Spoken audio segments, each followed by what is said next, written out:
बिस्मिल्लाहिर्रहमानिर्रहीम। अस्सलाम वालेकुम नाज़रीन, प्रोग्राम खबर की खबर के साथ मैं हूं आपका मेज़बान डॉक्टर बुलंद इकबाल। नाज़रीन, हम यहां मौजूद हैं इस वक्त आरजे मॉल पे और एक वक्त था जब हम यहां से प्रोग्राम्स किया करते थे। यहां पे बेशुमार स्टूडेंट्स की क्लासेस हुआ करती थी। आर्टिफिशियल इंटेलिजेंस के हवाले से पहली रिसर्च लैब यहाँ बनाई गई। ये मॉल जहाँ पे न सिर्फ लोग ख़रीदारी करने के लिए आते थे बल्कि उसके साथ साथ यहाँ तालीम भी हासिल कर रहे थे, रोज़गार के मौक़े भी हासिल कर रहे थे। लेकिन बदकिस्मती से पिछले हफ्ते को जो यहाँ पे आतिशज़दगी हुई, गो कि उसमें हमें बड़ा अफसोस है कि बहुत सी कीमती जानों का उसमें नुकसान हुआ और बहुत से ऐसे लोग थे जो शायद बचाए जा सकते थे, लेकिन कुछ अपनी गफलत की वजह से, कुछ परेशानी की वजह से जो है वो इस साने में शहीद हुए, जिनकी ख़ानदानों के साथ, जिनके साथ हम तहे दिल से उनके साथ मौजूद हैं, उनकी हर तरीके से सपोर्ट करने के लिए तैयार हैं नाज़रीन। लेकिन यहाँ पे ये सवाल भी पैदा होता है कि क्या उस आतिशज़दगी के नतीजे में इस पूरे मॉल का कारोबार बंद कर दिया जाएगा?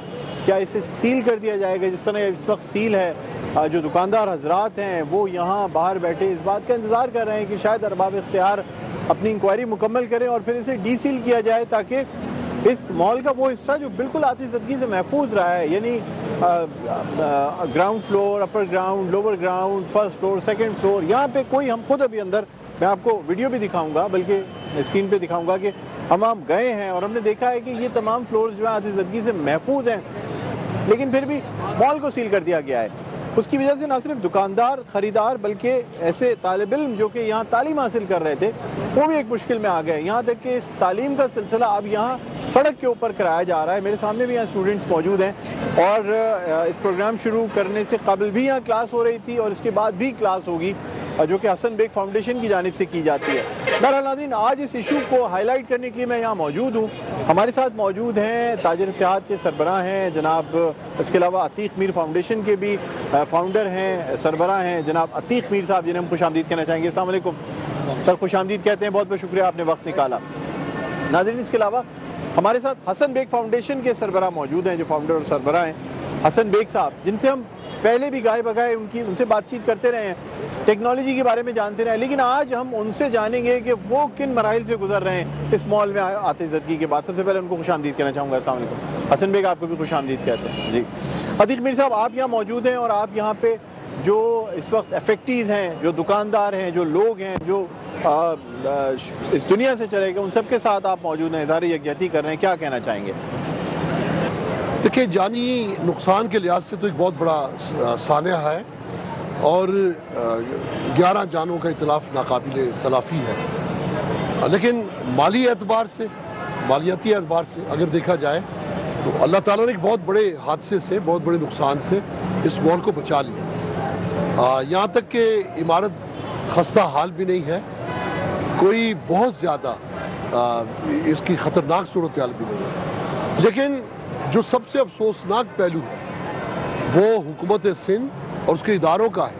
आज 6 दिन की बंदिश के बाद अभी डीसी साहब ये फरमा रहे थे कि वो तमाम इदारे इकट्ठे हो गए हैं जो इसका जायज़ा लेंगे, जो इसका मुआयना करेंगे, इसकी खस्ता हाली को देखेंगे, किस हद तक ख़तरनाक सूरत हाल है इमारत की, इसको देखेंगे, वो अपनी अपनी रिपोर्ट्स देंगे। उसके बाद फिर हम ये फैसला करेंगे कि ये दुकानों की बंदिश को ख़त्म किया जाए नहीं। यानी डॉक्टर टेस्ट से पहले ही एक मरज़ की अद्वियात तजवीज़ कर चुका है। ये अब तक देखें, जिस तरह जंगल में हादसा होता है, कोई पुरसान हाल नहीं है। इसी तरह इतने बड़े शहर में, 4 करोड़ आबादी के शहर में इतनी बड़ी इमारत है जिसमें 3,500 ख़ानदान रोज़गार कमाते हैं, जिसमें IT का एक बहुत बड़ा नेटवर्क काम कर रहा है, सैकड़ों बच्चे यहाँ तालीम हासिल कर रहे हैं और रोज़गार से वाबस्ता है। तो ये सोचे समझे बगैर, कल रात भी मैंने DC साहब से मुलाकात की, अभी भी फ़ोन पे कहा कि भाई इन्हें तो कारोबार करने थे, इन्हें तो काम करने थे।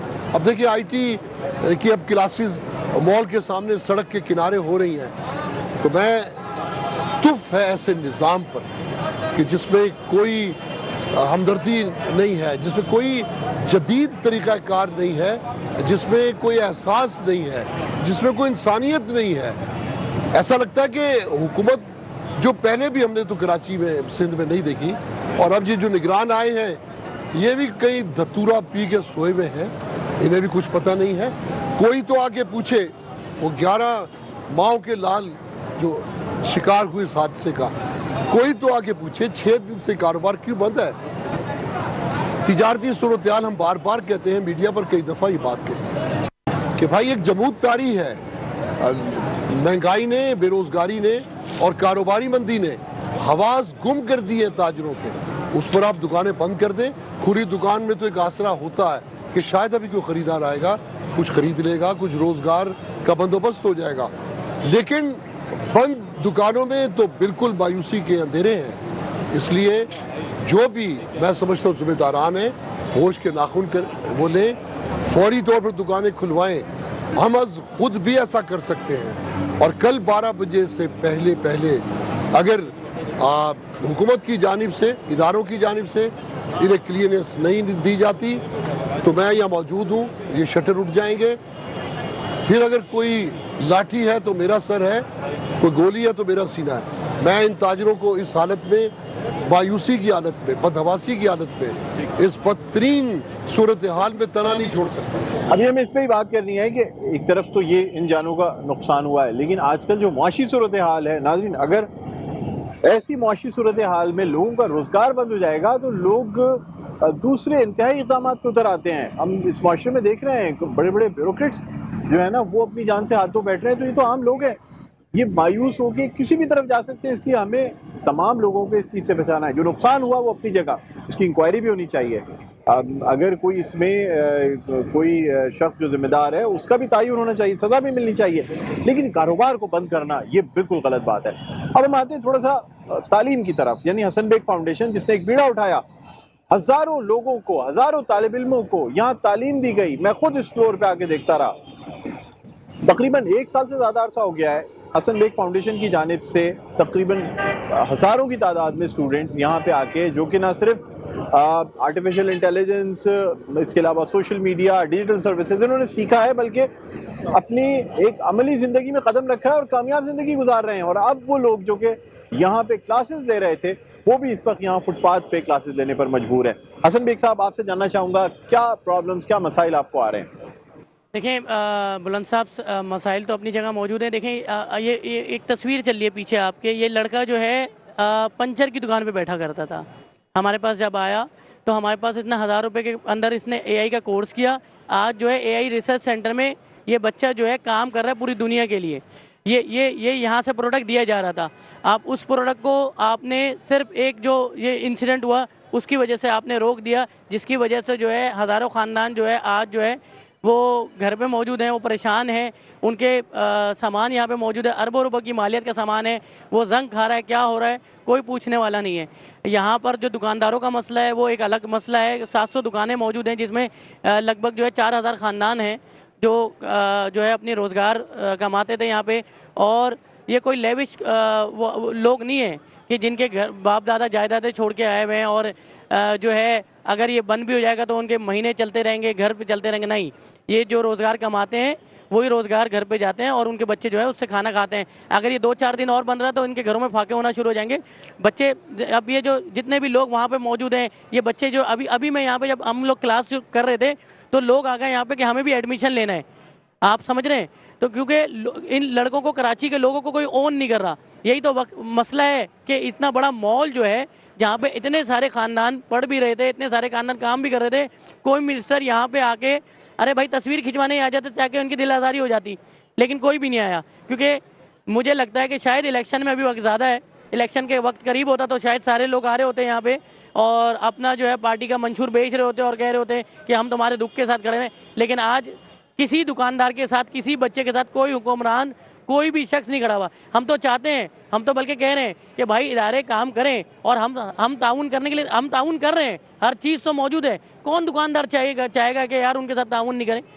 हर कोई चाहेगा कि ताउन हो और ये सारी चीज़ें, बल्कि पहले से ज़्यादा अगर कोई भी कमी थी जो पहले थी वो कमी ख़त्म होनी चाहिए। कौन चाहता है मरना? वो 11 लोग मरना चाहते थे क्या? वो 11 लोग नहीं चाहते कि वो घरों में वापस जा सकें। लेकिन एक हादसा है ये किसी के साथ भी हो सकता है, ये मेरे और आपके साथ हो सकता है। कोई चलती हुई गाड़ी हमारे अंदर घुस सकती है। इसका मतलब ये थोड़ी कि अगर 4 लोग यहाँ पे एक एक्सीडेंट हो जाएगा तो पूरा हम लोग पूरा कराची बंद कर देंगे, पूरा शहर बंद कर देंगे। वो भाई उस स्पेसिफिक जगह को बंद किया जाता है। आप बंद करें जहाँ पे आग जो है आइडेंटिफाई हुई है, आप उस जगह को बंद करें, लेकिन ground floor, first floor, lower ground वो खोलें ताकि लोगों के काम चलते रहें।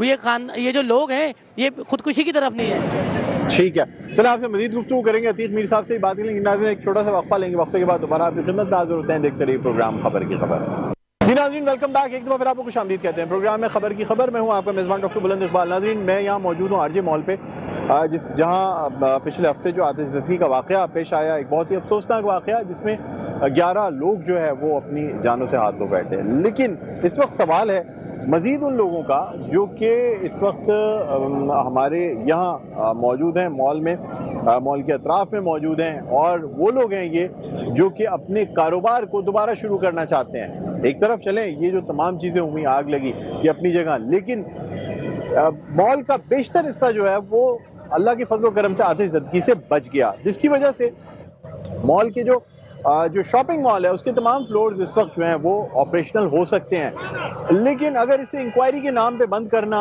या इसे खोलने की इजाज़त ना देना, लोगों का कारोबार की इजाज़त ना देना, तो फिर एक तरफ तो वो लोग जान से गए और दूसरी जानिब ये मुआशी कत्ल होगा लोगों का अगर उनको इजाज़त नहीं दी जाती। हमारे साथ अतीक मीर साहब मौजूद हैं जो कि कराची ताजिर इत्तेहाद के सरबराह हैं। इसके अलावा हसन बेग साहब मौजूद हैं। अतीक मीर साहब, आपसे जानना चाहूँगा, आपने तो अल्टीमेटम दे दिया है कि कल दोपहर 12 बजे तक अगर ये दुकानें इसको डीसील नहीं किया गया तो आप खोल देंगे। सर, आप नहीं समझते कि मजीद कोई लॉ एंड ऑर्डर सिचुएशन हो सकती है या फिर इस तरीके से जो है ना वो कोई नाखुशगवार वाक़या ना पेश आ जाए? देखिए, रोजगार से बेहतर तो कोई अमल हो नहीं सकता। इनके रोजगार से ज़्यादा मेरे नज़दीक कोई चीज़ अफजल नहीं है। उसके लिए अगर लॉ एंड ऑर्डर का भी कुछ मामला है तो हम देख रहे हैं कि ये इंतज़ामिया की गफलत है। मुझे ये भी इस बात का भी अंदेशा है कि इसलिए भी इसे बंदिश की गई कि मालिकान बिल्डिंग को ब्लैकमेल किया जाए और उनके साथ, जिस तरह की आजकल हम देख रहे हैं, अब पुलिस में भी काली भेड़े हैं, इंतज़ामिया में भी हैं, दीगर इदारे में भी है, तो कोई उनके ऊपर भी तो होगा जो कि मुझे नज़र नहीं आया। मैं इससे कबल भी हुकूमत सिंध से कभी भी पुरुमीद नहीं रहा, लेकिन निगरान हुकूमत को तो बिल्कुल मैं समझता हूँ कुछ डमियाँ रखी हुई हैं जो शायद जुम्बिश करती हैं, बोलती नहीं है, एहसास से आ रही है। किसी ने आके नहीं पूछा। मैं अमली तौर पर जो एक्सपेक्ट करता था कोई आके इनको पूछेगा कि क्यों 6 दिन से इन्हें बंद करवा रखा है, लेकिन किसी ने ना उनसे पूछा ना इनका अहवाल पूछा। तो इस बेहिसी के दौर में जहाँ इंसानियत सोज इस किस्म के इक़दामात हों हुकूमत की जानिब से, तो वहाँ लॉ एंड ऑर्डर की क्या पोजीशन, उसकी खिलाफ वर्जी अगर होती भी है तो हम करेंगे। अगर कोई कानून टूटता है हम तोड़ेंगे। हमें ऐसी वायलेशन अजीज़ है जिसमें लोग भूख मरने से बच जाएं, जिसमें लोगों का तबाह होता हुआ कारोबार बच जाए, तो हम तो ऐसे ही हालात। अच्छा, आपने मॉल में अंदर से जाके देखा है, क्या पोजीशन आप समझते हैं मॉल खुलने की हालत में है? अभी आपने भी सर्वे किया, मुझे बताइए कहीं कोई आपको दरार नजर आई हो, कहीं कोई छत कोई खस्ता हाल हो, कहीं किसी पिलर में, किसी बीम में, कहीं आपने देखा हो कि आग ने उसे इतना मुतासिर किया हो कि वो शिकस्ता हो गया हो? जब ऐसा नहीं है तो बंदिश का सबब भी तो बयान करें। आपने अभी डीसी साहब फरमा रहे थे कि कल हमारी टीम, आज 6 दिन के बाद वो तमाम इदारे इकट्ठे हुए हैं जो जायजा लेंगे कि इसकी हालत का, उसके बाद फिर ये डीसील करेंगे। तो भाई आपने पहले दिन जायजा क्यों ना लिया? पहले आपने कोई वो टीम अमेरिका से तो नहीं मंगवाई? सब लोग यहाँ मौजूद हैं, लेकिन इतनी बेहिसी। मैं कहता हूँ हुकूमत सिंध में अगर जरा सी भी गैरत है तो इस डीसी के खिलाफ, इस सिस्टम के खिलाफ, इन जिम्मेदारान के खिलाफ जिन्होंने बिला सोचे समझे 6 दिन से इस मॉल को बंद किया, उनके खिलाफ इक़दाम होना चाहिए। फौरी तौर पर इन्हें मुअत्तल किया जाए, इन्हें सजा दी जाए।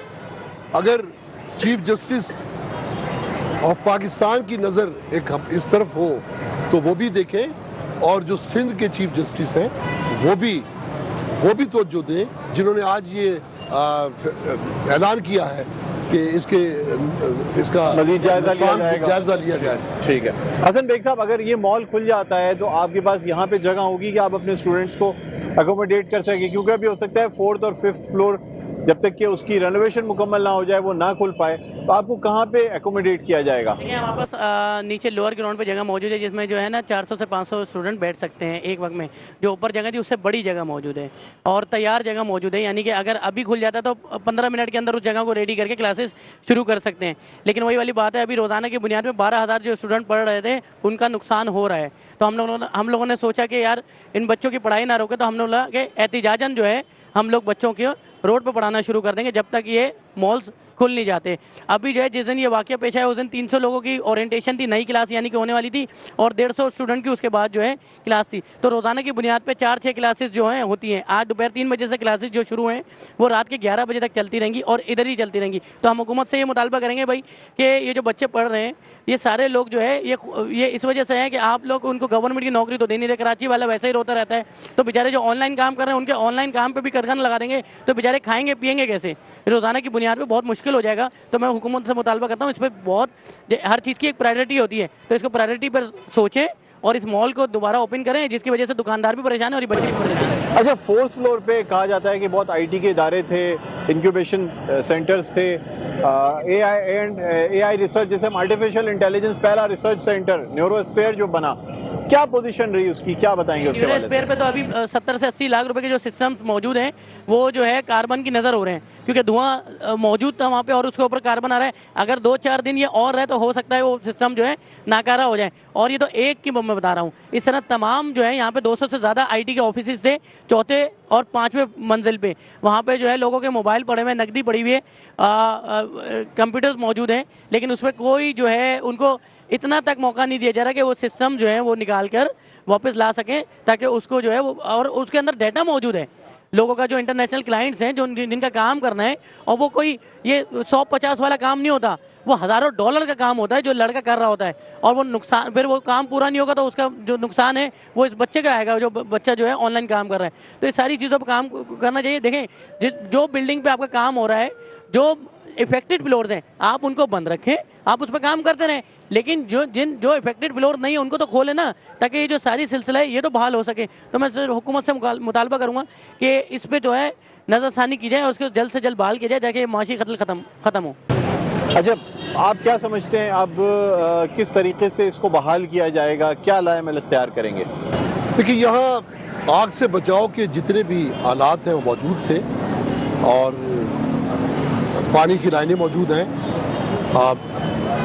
एमरजेंसी गेट्स मौजूद हैं, कोई कमी नहीं इस इमारत में, सिवाय इसके कि एक बदकिस्मती है, एक सानिया अल्लाह की तरफ से होना था वो हो गया।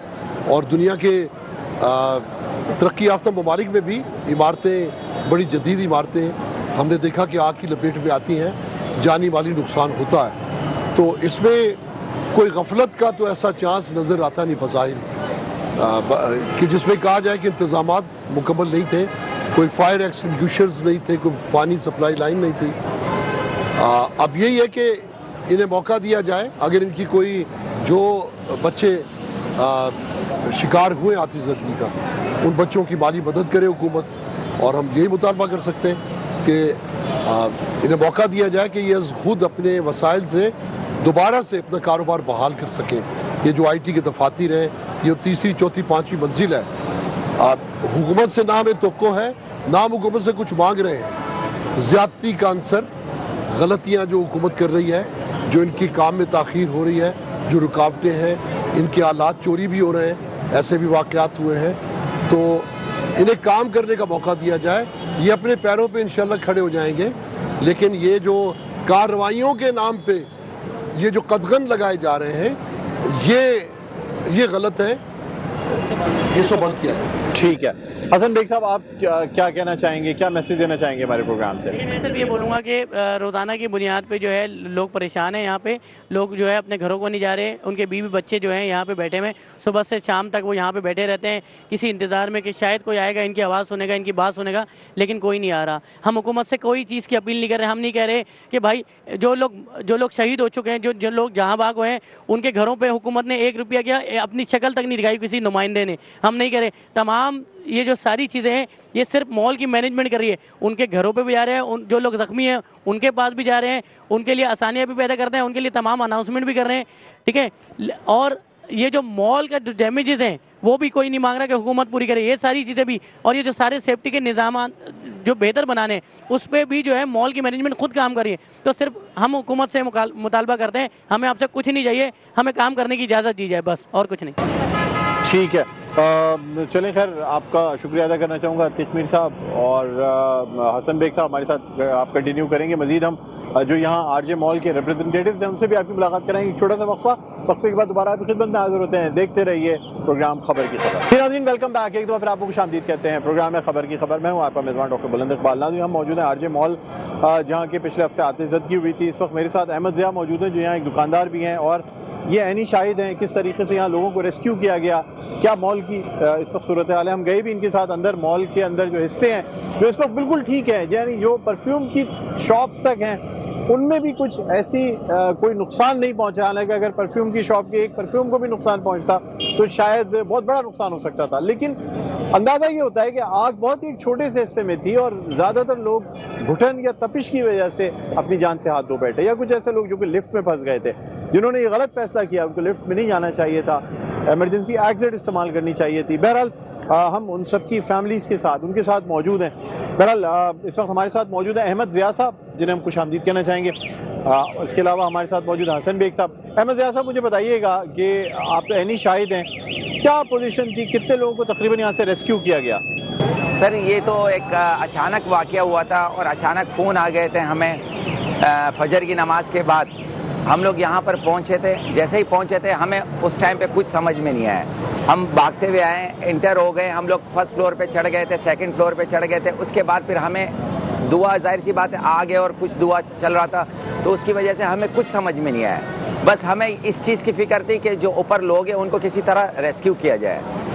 हमारे सामने ही तकरीबन 40 से 45 लोग हम लोगों ने रेस्क्यू कर लिए थे ऊपर से। इस वक्त जैसे ही एकदम जो धुआं चल गया था ना, धुएं की वजह से प्रॉब्लम ये हो गई थी कि जो लोग, उन लोगों को कुछ समझ में नहीं आया, वो कुछ लोग धुएं की तरफ चले गए थे।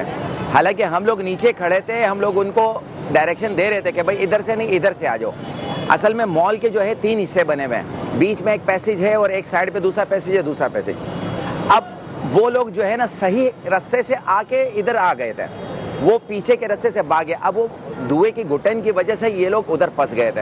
हम लोगों ने बहुत कोशिश की उस टाइम पे, हमें समझ नहीं कहां से हुई थी, सर इसका हमें कुछ भी अंदाजा नहीं। फूड कोर्ट जो है वहां से स्टार्ट? नहीं सर, फूड कोर्ट नहीं। जिस टाइम पे हम लोग चढ़ गए थे उस टाइम पे तो ऊपर से आग के शोले निकल हमने और आपने देखा वो जो फूड कोर्ट के शोले थे, जो बीच का हिस्सा है वो जला। जी। अब उसमें हमें कुछ अंदाजा नहीं था, बस उस टाइम पे तो हमें उन बंदों की फिक्र थी। अच्छा, फायर फाइटिंग का निजाम यहाँ मौजूद था, पाइप मौजूद थे पानी के? सर बिल्कुल, वो तो बिल्कुल मौजूद थे। वो तो मैंने अभी आपको विजिट भी करा दिए थे, सारी चीज़ें मैंने आपको विजिट भी करा दिए थे। उस टाइम पे जो है हर चीज़ मौजूद थी। हाँ, हर चीज़ मौजूद थी। आप यकीन करें कि उस टाइम पे मेरे ख्याल में हसन बेग भी जिस टाइम पे आए थे वक़्त में, उस टाइम पे हम लोग रेस्क्यू के साथ हम लोग लगे हुए थे। हम अपने मदद आपके तहत उनके साथ लगे हुए थे। अच्छा, कुछ रेस्क्यूज़ वाले ऐसे थे जिनको रास्ता तक नहीं पता था। हम इन्हीं धुएं में, एक मैं था और एक और दूसरा हमारे मार्केट का जो दुकानदार है वो, हम लोगों ने ये नहीं देखा कि क्या हो रहा है क्या। हमने बस ये देखा कि हमने अपने भाइयों के पास जाना है, उनको निकालना है वहाँ से। अच्छा, और अल्लाह का शुक्र है। अच्छा, कितने लोग मौजूद थे जिस वक्त ये आग लगी है? सर उस टाइम पे जो है ना आड़ा उड़ी में तो मैंने तकरीबन 30 से 35 लोगों को रेस्क्यू 30-35। अच्छा, आपने खुद 30 से 35 लोगों को पहले रेस्क्यू किया है? जी। नहीं, इस तरह नहीं था, सब टोटली। असल में बात ये थी कि स्टेप बाय स्टेप खड़े थे। इस टाइम पे धुआं चल रहा था, धुएं के अंदर कोई कुछ भी नजर नहीं आ रहा था। हम, मेरे पीछे जो दुकानदार थे वो अपनी मदद आपके तहत कर रहे थे, हम अपने कर रहे थे, मतलब स्टेप बाय स्टेप सबको उतारते हुए जा रहे थे। अब हमें जो नज़र आ रहे थे वो हमने गिने, जिन्होंने किसी और ने नज़र आ रहे थे किसी और ने गिने। टोटल तकरीबन 55 लोग रेस्क्यू। जी रेस्क्यू हो गए। जो लोग, असल में वो गलती ये थी कि वो सही डायरेक्शन के बजाय उल्टे डायरेक्शन पे बेचारे चले गए। उनको भी कुछ, अब जाहिर सी बात है, एक हादसा होता है, उस टाइम पे कुछ भी समझ में नहीं आता है। तो अभी इस वक्त हमारी पोजीशन ऐसी है कि हमें कुछ समझ में नहीं आ रहा। ये तो कारोबार यानी आप खोल सकते हैं अगर चाहें तो यहाँ? सर कारोबार के लिए तो हम बैठे हुए हैं। हम तकरीबन जिस दिन ये हुआ है उस हुक्के के बाद हम लोगों ने, जो हमारे भाई शहीद हुए हैं उनके गम में हम शरीक हो गए। हमने यहाँ पर 3 दिन तक कुरान खानी करवाई, एहसाल सवाब के लिए कुरान खानी करवाई है हम लोगों ने हुकाम बाला से। अच्छा, जो मैंने देखा आपके साथ दुकान कोई भी नहीं चली है? जी जी, दुकानें तो बिल्कुल क्लियर है, सब क्लियर है, सब क्लियर। ज्यादा ज्यादा की हीट से किसी 1-2 दुकानें की शीशे टूटे हैं, लेकिन आग नहीं लगी दुकान। वो भी सेकंड फ्लोर पे, थर्ड फ्लोर पे के हाथ। लेकिन दुकानें वैसे कोई दुकानें कोई डैमेज नहीं है। आपका ग्राउंड फ्लोर, फर्स्ट फ्लोर पूरा क्लियर है। आप कितने फ्लोर का मुतालबा करते हैं कि खोल देना चाहिए? सर हम तो गवर्नमेंट के साथ हैं कि खोल दिया जाए। अच्छा, इनको जो जहाँ जहाँ इनको इंक्वायरी करनी है, उन इंक्वायरी के लिए हम उनके साथ हैं। हम मुतालबा कर रहे हैं कि फर्स्ट सेकंड तो कम से कम खोल दिया जाए।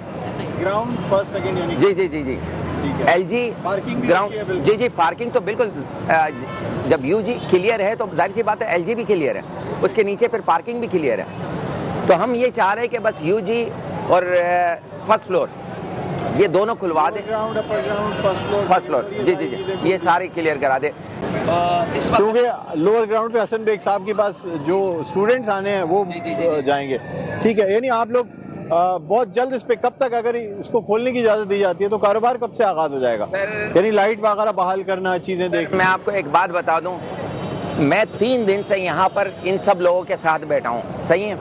आप बिलीव करें, ऐसे ऐसे लोग हैं जो मुझे रात को एक साइड पे कर देते कि भाई मुझे एक 200 रुपये दे दो। मैं आ तो गया हूँ, अभी वापसी का मेरे पास पेट्रोल के पैसे नहीं है। तो आप खुद सोचें कि उन बंदे के पास पेट्रोल के पैसे नहीं है तो उनके पास घर पे बच्चों के लिए क्या होगा? ठीक है। अच्छा, हसन बेग साहब क्या कहते हैं आप, ये लोअर ग्राउंड पे जो आपके पास जगह दी जाएगी उसमें ये बच्चे अच्छी खासी तादाद में आ जाएंगे पढ़ने के लिए? जी जी, बिल्कुल आ जाएंगे। और बल्कि मैं तो बोलता हूँ कि ये जो है ना फिल-4 खोल देने चाहिए, यानी कि कल से या आज से जो भी है इसमें जो है प्रायोरिटी के साथ जो है इस पे काम करना चाहिए, नज़रसानी करनी चाहिए। देखें, रोज़ाना की बुनियाद पे लोगों का कारोबार जो है वो जो है तबाह बर्बाद हो रहा है। रोज़ाना की बुनियाद पे बच्चों की पढ़ाई रुक रही है। और जहाँ तक बात है, देखें ये जो आग कहाँ से लगी, कहाँ से नहीं लगी, ये तो वही वाली बात है कि देखें अब तो नुकसान हो चुका है, ठीक है? अब इसको बेहतर कैसे बनाना है, सवाल ये है कि जो जो खामियाँ थी, कमियाँ थी, वो चीज़ें दुरुस्त करनी है और जो है आगे आने वाले दिनों में ऐसा वाक़या नहीं पेश आए, इस चीज़ पे गौर करना है। ये तो अपने दिल बहलाने वाली बात है कि यहाँ से यूँ हो जाता, वो बच्चा यूँ निकल जाता, वो यहाँ से भाग जाता, ये सिर्फ वो वाली बात है। देखें, जो जो होना था वो हो चुका है, लेकिन आगे जो बेहतर हम लोग कर सकते हैं वो सारी चीज़ें करनी है। रोज़ाना की बुनियाद पर जो है हमें जो है ये जो लोग हैं रोज़ाना सुबह आ जाते हैं, रात तक बैठे रहते हैं, उनके बच्चे बैठे रहते हैं, उनकी ख़वातीन बैठी रहती हैं। यहाँ पे ख़वातीन बहुत तादाद में काम करती थी। टेलर की दुकानें थी जिस पे ख़वातीन काम करती थी। जो है ख़वातीन, ये आपके सामने स्टूडेंट यहाँ पे मौजूद हैं जो बेचारे अपनी अभी इंतज़ार कर रहे हैं कि कब हमारी पढ़ाई शुरू होगी। और हमारे पास रोज़ाना की बुनियाद पर पता नहीं कितनी कॉल्स आ रही हैं कि सर हमारी पढ़ाई कब शुरू होगी, हमारी क्लासेस कैसे बहाल होंगी। तो ये बड़ा मुश्किल है उनको समझाना और ये सारी चीज़ें करना, क्योंकि ये जो कोर्सेज यहाँ पे करवाए जाते हैं वो लाखों रुपए के कोर्सेज मार्केट में करवाए जाते हैं और यहाँ पे उनसे कोई पैसे नहीं लिए जाते। ठीक है सर, क्या मैसेज देना चाहेंगे आप हमारे प्रोग्राम? सर बस हुकाम बाला से हमारी अपील यही कि जल्द से जल्द खुलवाया जाए, क्योंकि यहाँ पर देखें 2 चीज़ें इफेक्ट हो रही है। एक तो ये स्टूडेंट, हम कारोबारी लोग और जितने भी हमारे टेलर हजरात है और ये हजरात है, सब लोग परेशान है इस वक्त। इस वक्त तो पोजीशन ऐसी है कि ये देखें, ये हमारे एक दुकानदार हैं। जी, क्या कहना चाहेंगे? जी बताएं, आप माइक पे बोलें। माइक ऊपर। मैं सबसे पहले तो ये बात अस्सलाम वालेकुम कहूँगा, तो उसके बाद ये कि मैं सामने रिहाइश है मेरी और मुझे तकरीबन 5 बजे 5:30 बजे मुझे इत्तला मिली कि आग लग गई है। तो मैं फ़ौरन उसी वक्त उठा घर से, तो यहाँ पहुँचा हूँ तकरीबन 6:30 बजे थे। तो उस वक्त सिर्फ 3-4 गाड़ियाँ खड़ी हुई थी, वो आग बुझा रही थी, मगर साथ साथ हमारी मार्केट के तकरीबन 50% लोग आगे थे और जाके आगे बढ़ के उसको आग को बुझाया और लोगों को रेस्क्यू किया। तो बस यही सब है। और मैं हसन भाई का बहुत शुक्रगुजार हूँ कि इन्होंने इस हब को लेके चल रहे हैं और बहुत अच्छा सिलसिला है ये, क्योंकि दुनिया इस वक्त इसी से आगे जा रही है, नेट से। तो ये इस सिलसिले को इतने कम प्राइस के अंदर और इतने उसमें कर रहे हैं, तो ये हमारे लिए बड़े हद की बात है, क्योंकि इंडिया हमसे आगे जा रहा है और हम पीछे जा रहे हैं। तो हमें इनको अप्रिशिएट करना चाहिए और इनके लिए दुआएं करना चाहिए कि ये इसी तरीके से लेके हमारे ग्रुप को और हमारे जितने भी स्टूडेंट हैं इनको भी चलते रहें। इसके लिए मैं गुजारिश करूँगा तमाम हमारे जो हुक्मरान हैं कि वो आएँ और आके हमारे साथ ताउन करें। ठीक है सर, इस वक्त पोजीशन ये है कि मैं खुद एक दुकानदार हूँ, मेरा बच्चा खुद हसन बेग के पास आ रहा है, मैं अफोर्ड नहीं कर सकता, इस वक्त पोजीशन ऐसी पोजीशन चल रही है क्योंकि हम ताजरान जो है इस वक्त मर चुके हैं। एक तो कोरोना के बाद जो है ना वैसे ही कारोबार डाउन हो गया था, अब हमारी हालत ऐसी है कि हम वैसे ही मर चुके हैं, तो अभी लिहाजा हमें और नहीं मारा जाए। चलें जी, ठीक है, बिल्कुल, बहुत बहुत शुक्रिया अहमद जिया साहब आपका, हसन बेग साहब आपका बहुत बहुत शुक्रिया। नाज़रीन, इस दुआ के साथ कि हुकूमत वक्त जो है वो कम अज़ कम जो कार्रवाइयाँ करनी है, जो तहक़ीक़ात करनी है वो अपनी जगह चलती है, लेकिन कम अज़ कम कारोबार को खोल दिया जाए, तालीम को खोल दिया जाए। इसी उम्मीद के साथ मुझे बुलंद इक़बाल को इजाज़त दीजिए। अपना बहुत ख्याल रखिएगा। अल्लाह हाफ़िज़।